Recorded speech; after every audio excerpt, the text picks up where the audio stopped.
함께 내려가라는 사명의 말씀이 어느덧 무겁고 부담스럽게 느껴지게 됩니다. 하지만 절대로 주님을 떠나면 안 됩니다. 떠나지 않으려면 어떻게 해야 되는지 오늘 이제 생각을 해보겠어요. 첫째로, 주님을 떠나지 않기 위해서는 첫째, 낮아지고 낮아져야 합니다. 엘리야가 부르심에 응답하여 달려온 길을 마칠 때가 되었어요. 자, 아하시야는 높고 높은 자리에 오르려고 했지만 결국 난간에서 떨어지는 것이 그 사람의 결론이에요. 그런데 엘리야는 내려가고 함께 내려갔더니 인간의 힘이 아닌 회오리 바람을 가지고 그를 하늘 높이 올리고자 하십니다. 사명을 받은 후 엘리야의 삶이 승승장구했던 건 아니죠. 엘리야도 이런 기가 막힌 시련이 있었기 때문에 엄청난 사명을 하면서도 높은 자리에 올라갈 그 틈이 없어요.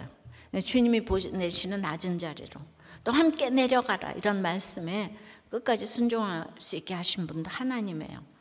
엘리야는 정말 요단 동편에 시골 길르앗에 살던 이주민이었어요.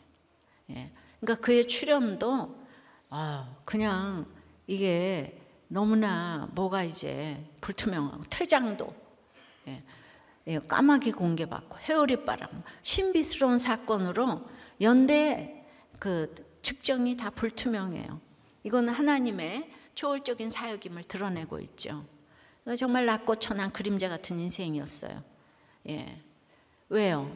환경이 겸손하면요, 그냥 입이 다물어지는 거예요. 그러니 엘리야, 즉 나의 하나님은 여호와시다라는 신앙 고백적인 이름을 가질 수가 있었습니다. 영생의 자리를 떠나지 않기 위해서 두 번째는 머무르지 않아야 할 자리가 있습니다. 엘리야는 이제 홀로 40km가 넘는 길갈과 베델과 여리고와 요단의 4곳을 여행하기로 합니다. 그래서 오늘은 머무르지 않아야 할 그 4곳의 의미를 생각해 보겠습니다. 첫째로, 길갈의 전설에서 머무르지 말아야 합니다. 길갈은 이스라엘 백성의 영적 고향이죠. 역사적인 전설의 곳이지만 지금은 편한 곳이 되어서 모든 이스라엘의 악을 묵과하고 있는 곳입니다. 두 번째는 베델의 금송아지 맘몬신에서 머무르지 말아야 합니다. 여로보암이 유다에게 반역하여 북이스라엘을 세운 뒤 베델은 금송아지 우상을 섬기는 센터가 됐어요. 세 번째는 여리고의 욕심에서 머무르지 말아야 합니다. 여리고는 난공불락의 성이었죠. 가나안 첫 번째 영적 전쟁의 장소였어요. 여기는 사명을 감당해야 되는 곳인데요, 그 어마어마한 여리고성이 무너지는 그런 놀라운 승리를 하게 해주셨어요. 상하궁을 짓고 있는 아합 왕 때 그 터에 은혜 대신 인간의 욕심만 남은 이 새로운 성이 생긴 거예요.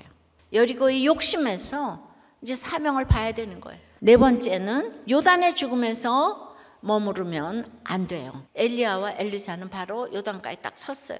발로 걸어서 못 건너는 거예요. 근데 결국은 그 요단도 건너게 해주셨잖아요, 주님이. 요단강 건너편에 거기를 관장하고 있는 그 임금을 믿어야 내가 이 죽음을 잘 건너갈 텐데, 그게 안 믿어지니까 그렇게 죽음이 두려운 거예요. 죽어지는 한계를 맛보지 않고는 이 죽음을 넘어서지를 못해요. 나에게 고난은 없어. 넘어서야 돼요. 왜냐하면 인생이 짧기 때문이에요. 자, 우리 주님을 떠나지 않기 위해서 세 번째는 여전한 방식으로 요단의 첫사랑을 회복해야 합니다. 베델에는 이 선지자의 제자들이 있는 거예요. 이 제자들도 하나님이 곧 엘리야를 하늘로 올리실 것을 알았어요. 제자들은 영적으로 아직 미숙하기 때문에 내일 일을 염려하면서 오늘 할 일을 지금 이제 결정하려고 그래요. 그러나 엘리사는 그냥 오늘 주어진 하루에 충실한 거예요. 그러니까 엘리야의 시험 아닌 이 거듭된 시험에도, 또 제자들의 반복된 의문에도 엘리사는 흔들리지 않고 엘리야 곁을 떠나지 않고, 세 번째 시험을 통과하고서야 비로소 6절에 이에 두 사람이 가니라. 여기서 두 가지를 좀 살펴보겠는데요.